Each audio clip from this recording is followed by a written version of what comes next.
You actually want the link of him talking about you or not? Yeah, I do. I kind of want to watch someone who I once truly admired. Yes, I would like to see what this person is saying. Around 22. Oh, ew, it's a Rumble link. Ew. Ew, I can't believe I'm clicking on a Rumble. I feel dirty. By virtue of Sanders and AOC do that same thing. His name is Hasan Piker. He is a very popular person on Twitch, which is the Amazon-owned streaming and gaming site. He first came to prominence, if you can call it that, because he's the nephew of Cenk Uygur, the host of... If you can call it that? Oh, he's like still dissing me. He's like, if you can call it prominence. It's like, okay, why are you talking about me then? I agree. I am not a prominent figurehead in any movement. So why the are you covering me then, you weirdo? What a loser. He's literally like, he's negging me, dude. He said Cenk Uygur, by the way, which is like, I've never heard that. That is the most creative way to... Of the Young Turks. He's Cenk's nephew. But he's now built a large audience that listens to him talk about left-wing politics. And I put that in scare quotes because at the end of the day, it's really just a way of herding people into the Democratic Party. And he has become extremely rich by virtue of his popularity on Twitch. And not only extremely rich, but he lives a life of gluttonous capitalistic consumption.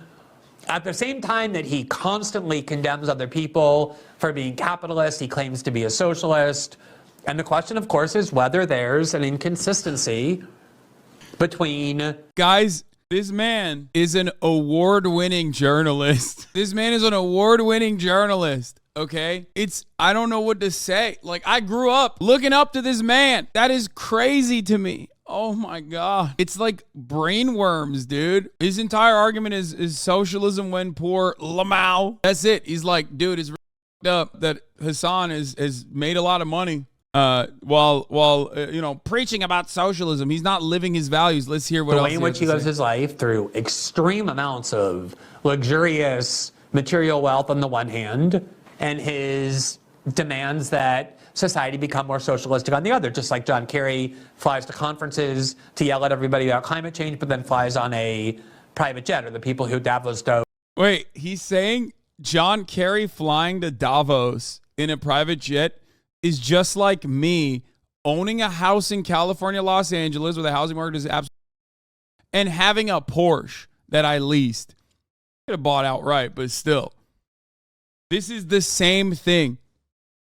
Like, I'm ruining, because I'm saying, like, you know, no one should have a house, famously. Like, that's my argument. My argument is, like, home ownership should be not a thing that anyone can have. Everyone should be living in cardboard boxes. This is what I advocate for. No nice things, no luxurious items for you.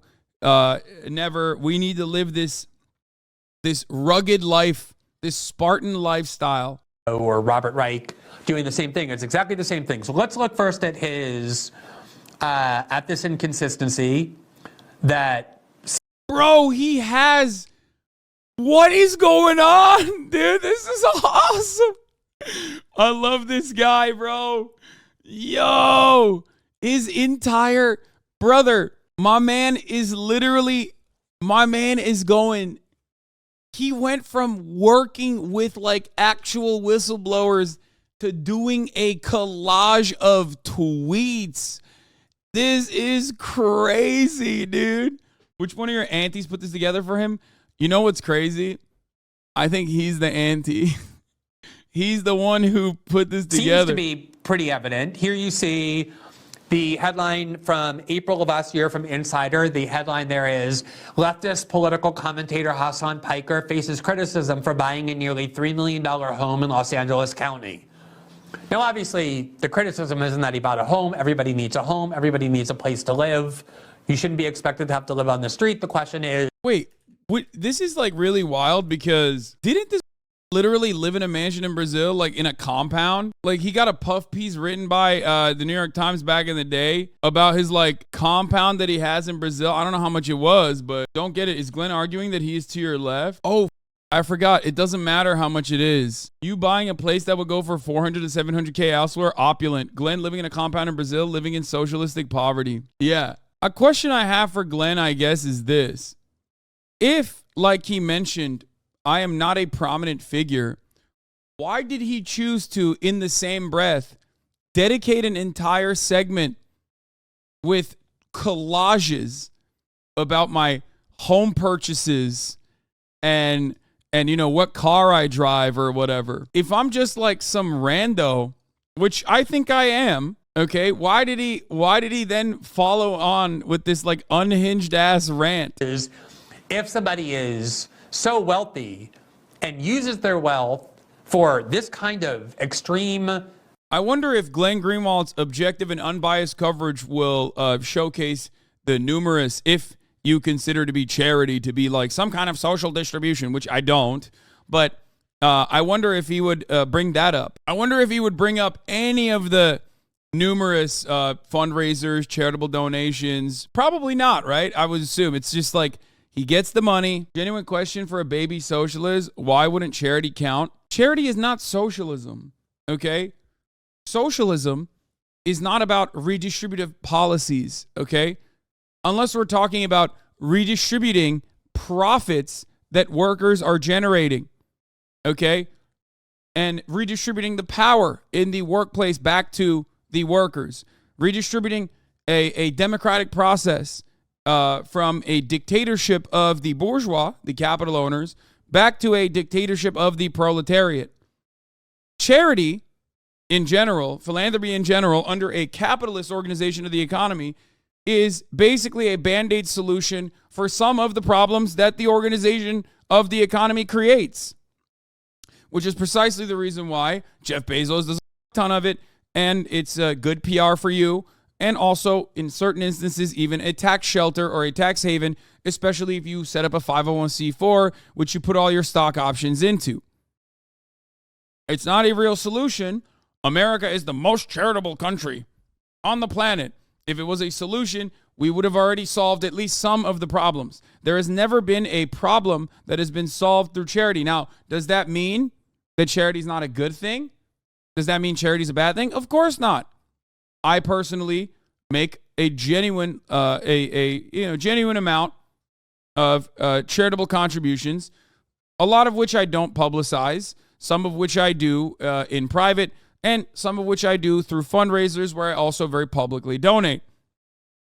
The necessity of charity implies a policy failure that socialism is supposed to fix. But having said that, is charity good? Certainly. It makes me feel good. It makes me feel the same way that I feel when I am able to, for example, pay for a nice meal with all my friends and family.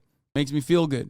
I'm doing it because I have the power to do so, and it makes me feel great. And the same goes for charity as well. It makes me feel good to be able to help others in some way. In their worldview, in the worldview of the likes of Glenn Greenwald and all these other people, they do think charity is socialism, weirdly enough. Of course, if I ask them, okay, does that make Jeff Bezos a socialist? Don't know how they would respond to that. Jeff Bezos would be the biggest socialist, I guess, or Elon Musk would be the biggest socialist, I guess, in that regard. But they do claim that charity is socialism. I assume he's not going to mention that. Or if he does, he'll say, oh, he's doing it for PR. Materialistic consumption, while insisting that wealth inequality is immoral, that we should restructure fundamentally our society, and everybody else should give up the kind of inequality he has in his life. For the record, this would imply me as well. I don't know why Glenn or anyone who criticizes this doesn't realize that. When I say we need to change the way that we tax people in this country, right? To have a higher implementation of capital gains taxes, for example, and to treat it like property taxes in some respects, or even increase the top marginal tax rate for the wealthiest individuals in this country. I'm talking about myself too. I'm talking about myself as well. And yet, for some reason, Glenn always is acting like, oh, dude, you don't want that for yourself. You just want it for everybody else. Like, I've never said that. One of the best examples of this is I live in Los Angeles, okay? I live in Los Angeles, California. And unfortunately, you need a car to live here. That is just how it works. You just have to have a car. They very deliberately gutted the public transit system in this wonderful state, in this wonderful city. So you need a car to live here. So I have the Taycan, right? And I've said time and time again, I throw the take hand in the ocean if tomorrow we had a better public transit system. I don't want to need to have a car. I have lived in cities where there was no need to have a car my whole life, for longer than I've lived in cities where I do need a car. I lived in Istanbul and Ankara.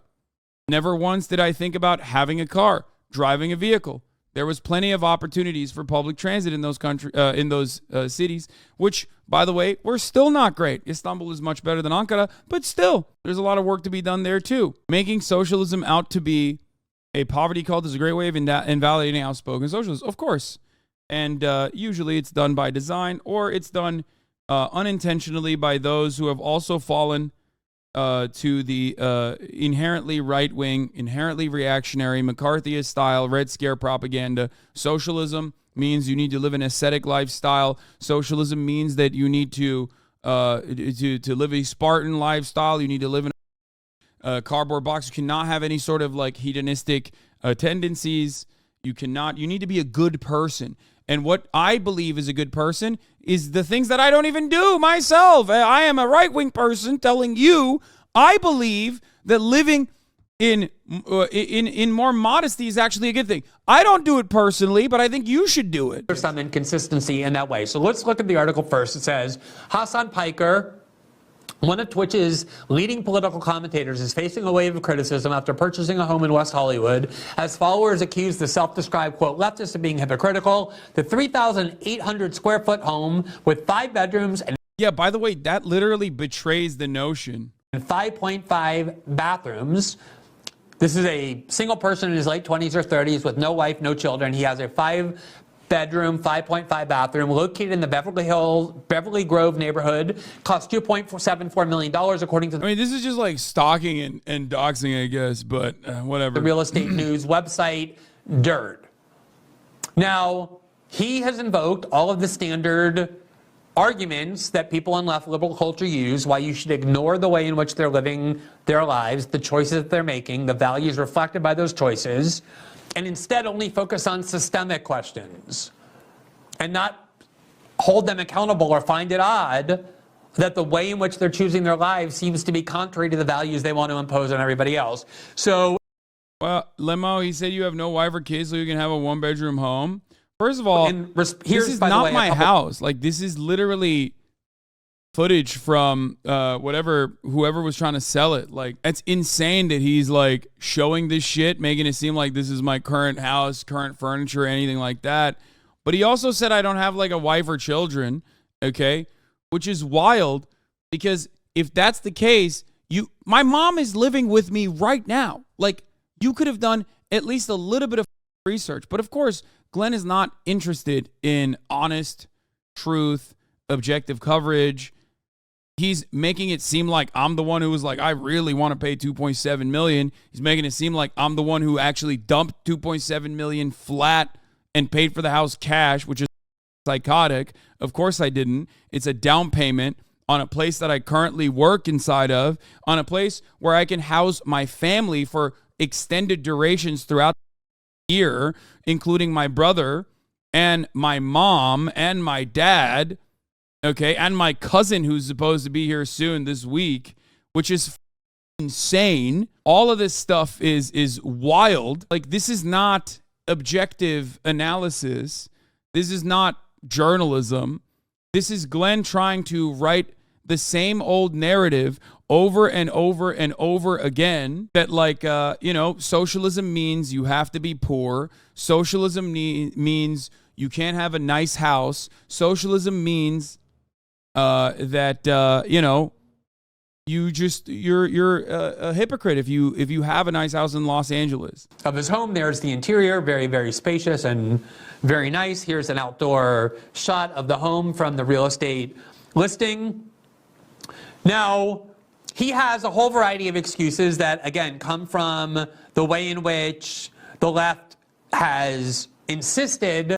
Which, by the way, he's literally comparing me to Robert Reich, Bill Clinton's labor secretary, now, academic Robert Reich. He's comparing me to John Kerry, okay? That shit's stupid. He said you're coming up with excuses and doesn't want to mention them because your excuses just are sound reasoning. I don't even think Glenn Greenwald personally believes in any of this shit, though, that he's saying. That personal conduct doesn't matter.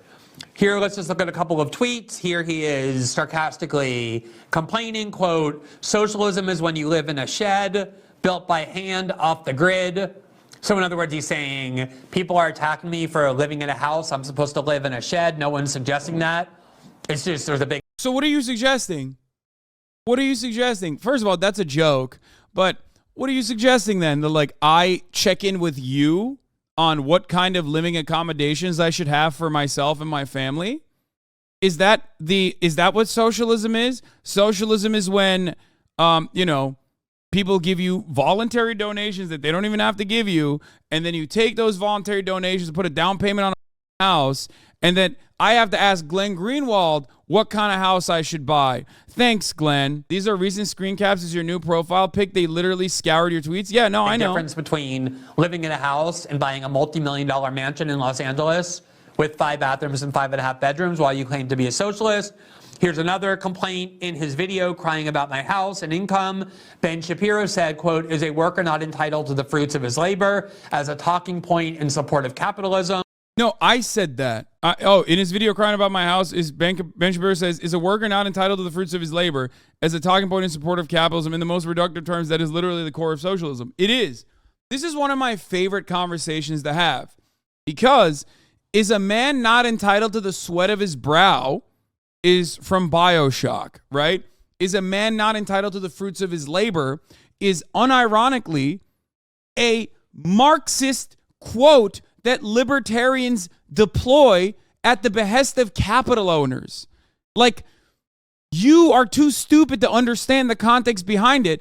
You have to literally look at that situation and go, wow, in BioShock, the libertarians were the good guys. No, it's like when anti-abortion psychopaths claim to be pro-life. That doesn't actually mean they're pro-life. They have just adopted a position that makes it seem like their unimaginably psychotic worldview is actually more manageable, is actually more palatable. They do it all the time. They're anti-choice, but they claim to be pro-life. When someone who is a libertarian says is a man not entitled to the fruits of his labor, that doesn't actually mean libertarianism, you idiot. They are utilizing left-wing economic populism to sell their reactionary right-wing economic idealism, okay? The fact that he's personally doing the shittiest form of, like, Hassan Sucks commentary that I can get from a gray name in my chat means that he has fallen off abysmally. You haven't even given me a single good take in this that I haven't heard, that I don't consider to be unique. It's kind of sad. The last time I had to talk about these points of view was when I was talking to Trainwrecks, dude. Like, that's what Glenn Greenwald is doing. It's such a fall from grace. It's so devastating. In the most reductive terms, that is literally the core of socialism. And then here he is again attacking what he calls left Twitter weirdos. Which, by the way, he should understand. Left Twitter weirdos is why he, like, radicalized into what he is now, isn't it? For noting this inconsistency, saying they and Breitbart. Wait, but, okay, he's just posting my greatest hits right now. Are on the same page, that socialism means you have no house. So this is the set of arguments that they have as to why you should ignore personal behavior. That's not even the case. There's personal behavior. Like, if I bought a yacht or some shit, or if I was routinely flying on private jets, then you can shit on me. You also purposely crop the likes and retweets? Yeah, exactly. 3 sarcastic and joke tweets are the source of your retorts? Yeah, I have had a million conversations on this issue. There have been plenty of people that have written on this matter. I have covered this matter a lot. He could have very easily found an effective counter, but that would require him to, one, actually do research and not just screenshot some of my tweets like a unhinged stan, or actually require him to deliver an adequate retort, which he has none. There's a comic, I think we have this, that has become very popular in left-wing politics. If we don't have that, we can put that up. It's essentially a comic mocking the idea. Here it is. It's a cartoon here. Bro, this is like Joe Rogan. Like, this is Joe Rogan's Facebook meme. Oh, my God. He's going to put the Matt Boris comic up. Oh, my God. He's going to put the Matt Boris comic up. Oh, God, I'm going to die. That anyone whose life wildly contradicts the political values they claim to believe in might have a difficult time acting with credibility. Here you see that. Brother, if I was union busting, okay, if I was literally mistreating people that I work with, if I was doing any number of those things, then you could have an argument here. But I don't do any of those things, so you don't have an argument there, so you have to move on to like me buying a house. I am literally the only person, it seems, in the United States of America, in the political commentary sphere, that is not allowed to own a home. Okay? That's what this argument is. Or at least a home that they have chosen for me. It's psychotic. The critique reduced to someone saying we should improve society somewhat, and then the person that you're supposed to mock saying, yet you participate in society. Curious, I am very intelligent. So this is what John Kerry would point. He's just mad. And also tying me to John Kerry in this way is so funny. John Kerry, it has proximity to power. John Kerry is not a dumbass Twitch streamer. How brain broken are you, you pathetic loser? You're like 50 years old, man. How? You won awards for your journalism. You really think someone like me, a Twitch streamer who makes fart jokes, burps into the microphone, and like half the time is reacting to dumbass YouTube videos, is anywhere near a person who's flying to Davos in a private jet? Like, that's your argument? That is bananas, man. You are going after, I mean, I don't see myself as this serious beacon that these guys do. I find it very weird. It's very weird. I'm a influencer, okay? I am a shitty e-celeb at best. The idea that you could compare me to people who are like literally like people with actual proximity to power is mind-boggling.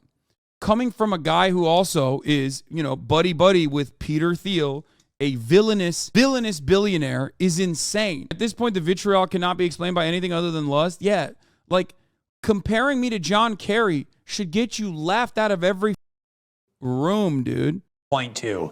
If you criticized him for flying in private jets to Davos to talk about the climate crisis, or it's what Robert Reich would point to, oh, all I'm doing is participating in society. That doesn't mean I'm precluded from change. Yeah, your photo yesterday shows your level. Hanging out with Oliver Tree is not the same thing as being the former Secretary of State. This man is comparing me to John Kerry, a person who ran for president.